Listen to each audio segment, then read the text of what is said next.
So we've been talking about so many things lately, comparison bars and story problems and whatnot, but we're going to take an easier route tonight and talk about counting.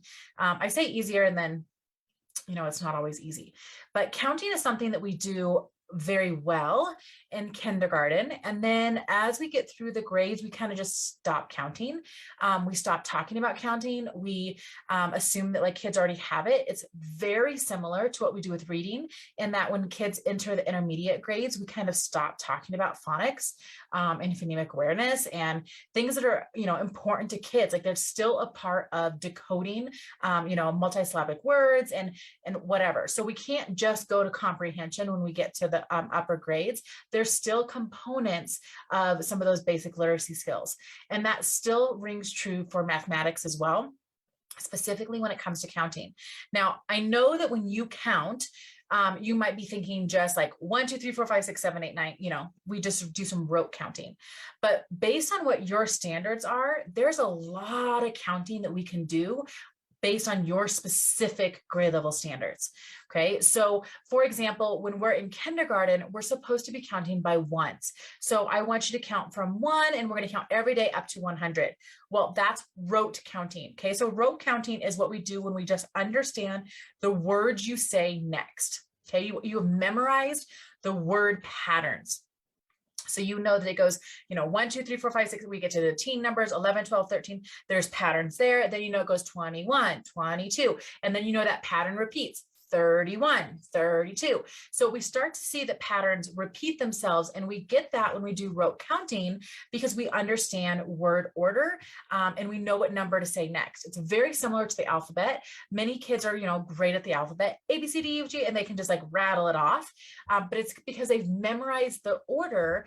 It doesn't necessarily mean that they understand how much 17 is, or what a vowel is, right? If we connect it to literacy. So we want to make sure that rote counting is just one component of the counting we do in our grade levels. There's rational counting. There's a lot of different things to go with that. But tonight I want to talk specifically about rote because it doesn't make rote counting wrong, right? We have to know the next thing just to say, and then our job is to connect it to visuals so we understand what it means. Okay, so again, kindergarten, we're going to count by ones. They will also count by tens, but then we start counting off decades. So as we start learning place value, especially in grades like first grade, where we now go beyond 100s, we build place value, 101, 102. It is very complex for those kids. Kindergarten, it's complex anytime we transfer over a decade number. So, when we go from 29, 30, like that's a tough thing. And so that happens in second grade now when we transition between hundreds. Now they have to count by hundreds to 1,000. So it's 400. What happens next? 401. Well, what happens at 499? Now what? Oh, we go one more, we get to the next group of 100. We go into third and fourth grade where we get into thousands and 10,000s. Okay, we think that when we read that in the standards, that going the next place value is just not that difficult. Like now we're adding 4-digit numbers instead of adding 3-digit numbers. But really, it has a lot to do with counting and understanding that when I made a new group of hundreds, it's because I had enough tens there. I had enough tens and enough ones. So all that to say, this goes all the way through the grades. I mean, I can talk more about that, another time, but the rote counting also has direct connection to rounding. So when we do rounding in part of second grade, some second grade standards have it, some state standards, but it's mostly in third grade. And we do it again in fourth and fifth, and we do it in decimals and fractions, right?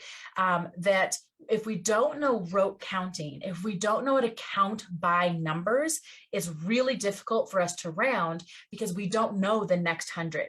We don't know the next 10. So we're like, well, round it to the nearest 1,000. Well, what if I don't know the next 1,000? And it's because I stopped counting. We just stopped counting after second grade. And so we really still have to count. So I want you to think right now about what you're teaching, okay, and how I can count. And I'm going to talk about numbers right now, but I'm going to tell you all the other things we can count by. So can you count by ones?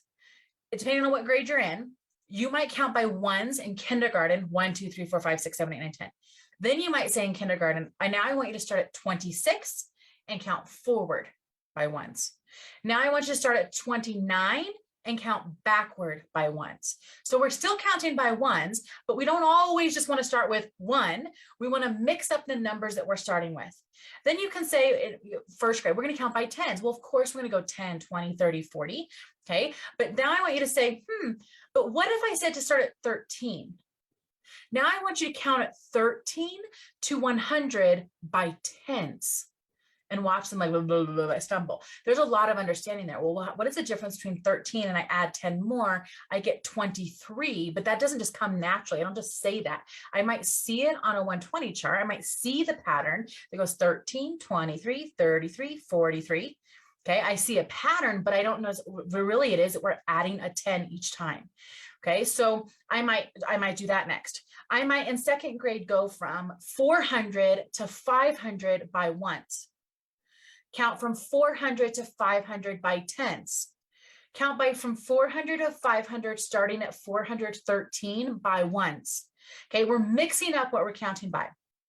So when you're counting, a lot of it is visual, right? We want kids, they call it choral counting. If you have not read that book, it's our Math Genius Squad did it as a book study last summer, but this is a really great book, Choral Counting and Counting Collections. I love both of these activities, but they'll talk about how important it is to record the count. So pay attention to our group, because I'm going to be posting some things later this week that are freebies you can download that we're going to help you with this. But when we write down the count, so sometimes I'll say, okay, friends, we're getting ready to go to lunch. I want you to stand up, push in your chair, and I want you to count. And I want you to count from 13 to 73 by tens. By the time we get to 73, you should be in your spot in line. Ready? Begin. So at that point, we're not just sitting on a carpet just counting, okay? Because we have kids like rolling over, but it is about rote counting. It's just knowing that number word, because then we're going to look at the count and we're going to say what really happened. What happened when we went from 13 to 23? Okay, the first digit changed, but what does that mean? And now I can attach an image to it. Like now let's draw a picture of 13 and 23. What changed? And we can say, well, this one has 1 10 and 3 ones. This one has 2 10 sticks and 3 ones. This one has 3 10 sticks and 3 ones. They start to see the pattern. Okay, so I do counting all the time in transitions, because it's dead time anyway. We waste so much time in transitions, and kids just want to talk anyway. So I might as well make it productive. So if we're transitioning from the carpet to our seats, we're transitioning from science to math, we're transitioning from lunch to PE, whatever the case may be, we're constantly counting. Okay. And I give them a start and I give them an end. So that's one thing. They're kind of doing it as they move, but then I'll say, okay, I want a student leader now. As you're coming from your seats, like we just did this the other day in a fourth grade classroom, we're going from our seats to the carpet because I want them to come see what I'm doing up on the whiteboard. And I say, I want you now to count by fractions. So we've been talking about whole numbers. Whole numbers are very important for everybody to count by all the way to sixth grade. You have standards that say like fourth grade, you got to get to 1 million. Okay, we'll then count by 10,000s. Have you ever counted by 10,000s before? 10,000, 20,000, see what happens when they get to 90,000 and see how many of them fumble over their words. Like what? Well, now what happens? Okay, then draw the pictures below it. What does that mean? How much is it? And what would I say after that? They're going to struggle just as much in fourth and fifth grade with those transitions as our friends down in K and 1 struggle between decade numbers. Okay, so we're going to keep counting. The other day in fourth grade, we're counting from our seats and we're working on mixed numbers. And so I said, I want you to count by, I don't remember what it was, like fourths. Okay, I'm going to count by fourths. I want you to start at 1/4 and you need to be to the carpet by the time we get to 3 holes. Ready, go. Okay, 1/4, 2/4, 3/4, 4/4. Now you decide. Okay, so when we did 4/4, we all clapped. We're like 1 hole, 1 1/4. 1 2/4, 1 3/4, 1 4/4, 2 holes, 2 and okay, so you can do it that way, or you can say, I just want you to count by fractions. So 4/4, 5/4, 6/4. Meanwhile, I call up a student leader as everyone else is walking and they're counting. She's writing as quickly as she can on the whiteboard what they're counting. 1/4, 2/4, 3/4, 4/4, right? And she does that whole thing. She writes 4/4. Then I tell her, because I had to teach her on this, circle it and say 1 hole right above it. 4, 1 1/4. So she's documenting. The next time we transition, we keep that up on the board. The next time we transition, I say just count by fourths. So when we get to 4/4, then we're going to say 5/4, 6/4, and she does it right underneath the very first count. Well, if you did it right underneath the very first count, you're going to start noticing that, wait a minute, 1 1/4 is the same thing as 5/4. And 8/4 is the same thing as 2 wholes. So now you start seeing equivalence because it's all about the count. And then we say as they come back, so now we've documented the count. And I say, now as you come, we've done the counting, you're back to the carpet. I want you to just talk about what you notice. What are the patterns you notice?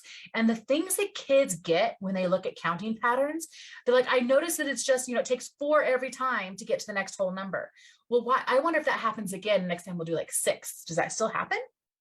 Okay. I also want you to count by decimals. Okay. So upper grades, I want you to count by tenths, starting at 23/100ths. I know 23/100ths. What happens if I count by tenths? So I might actually write up here. So if I were to, I'm just going to show you my page real quick. Okay, so I might do this. I might say, I don't know what my number just was, but let's say it's 24/100ths. Count. So I want you to start by 24/100ths. I want you to, sorry, I said that wrong. I want you to count by tenths. Okay. I want you to start at 24/100ths, and I want you to end at 1 4/100ths. Ready? Go. Okay, 24/100ths, 34/100ths. 44/100ths, 54/100ths. Now, I might go back through after we do this entire count, and I might have them, do it with money. Like, okay, so when I did 3 10s, we know that we had 3 dimes and I had 4 pennies. I had 4 dimes and I had 4 pennies. I had 5 dimes and I had 4 pennies. Do you see how visually you're tracking the pattern? The hundreds did not change. The number of pennies I had didn't change. The only thing that changed is I added a dime each time. That changed. And how do I know when I get to 1 whole? When I get enough dimes to make $1. And so, eventually I would, of course, have those 5 dimes and another 5 dimes and say, oh, I got to $1. So when I get to $1.04 or 1 4/100ths, I can see I had no extra dimes, but look, my pennies stayed the same. So I can count by decimals. If you're in 3rd grade, 2nd grade, you're actually even 1st grade, you all do this. You can count by time. Okay. So one of the reasons that in 3rd and 4th grade, the lapse time is like the death of us all. Okay. It's so hard is because we don't know how to count. In order to add hours and minutes, you have to know how to rote count time. Okay, so in 1st grade, you're counting by hours. I want you to count by hours, 1 o'clock, 2 o'clock. But now I'm going to have you do it where we talk about, let me show my screen in, where we do it with AM and PM, because that's a difficulty, right? Okay, so I want you to start, I want you to count by hours. I want you to start at 1 o'clock PM, and I want you to stop counting when we get to 1 o'clock AM. Ready? Go. 1 o'clock PM, 2 o'clock PM. Okay, we're going to keep going till we get to 11 o'clock PM. And then when we get to 11 o'clock PM, I'm going to have everyone freeze, right? Freeze. Pause. I might have them freeze when we're doing fractions, right? Before you get to a whole number. I might have you freeze right before you get to a 10. If I'm in 1st and 2nd grade or kindergarten and we're 29, freeze. When we freeze, we're getting our mouth ready. Something is about to change.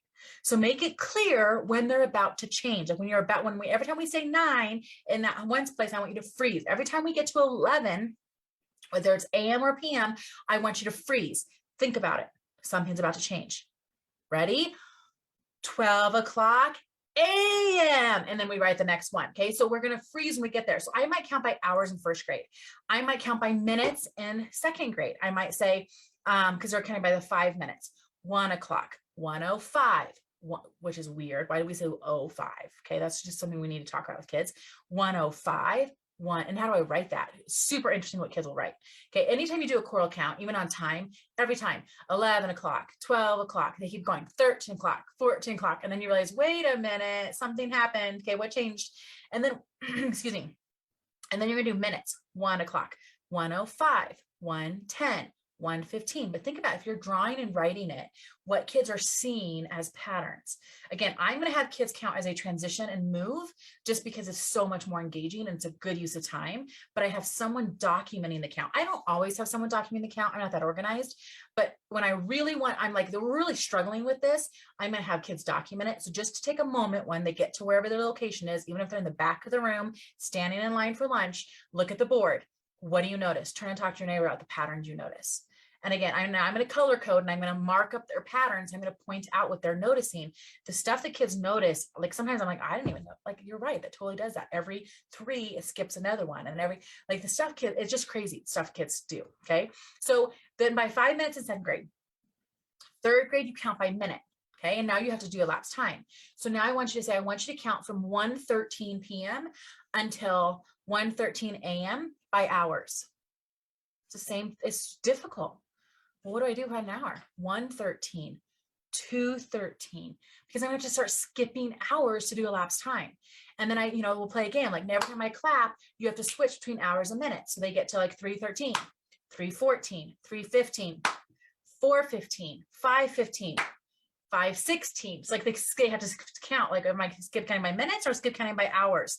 Okay. Again, that once I understand that rhythm, when I have to do elapsed time, no big deal. Right. I want you to think about other things you're going to count by. Okay. So let me share my screen again. Hi, Julie, glad you're here. So 1st grade, you're lots of counting. Yeah, unit 5 is like count. I've got a lot of membership assets in the Math Genius Squad for that. Very, very visual. Hi, Laura. So 5th grade, unit 6. Is unit 6 expressions? Remind me, Laura, I think it might be.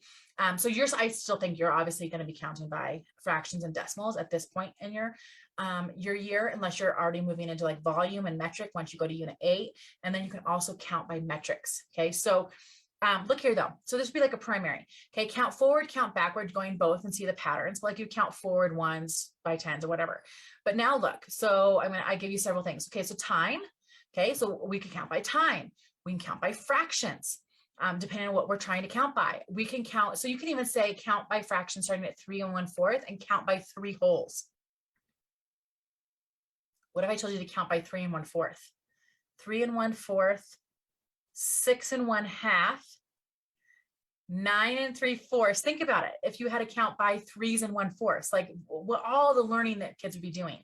Okay. If you're here, count by, these are Cuisinart rods, so they're more fractions. Okay. Count by 10s. And I have a visual there for them. They should be internalizing what that looks like. This one's my favorite. Like 3rd grade, you do this a lot with skip counting. 4th and 5th grade, you should totally be doing it if kids don't know the multiplication facts, but I want you to count by hexagons.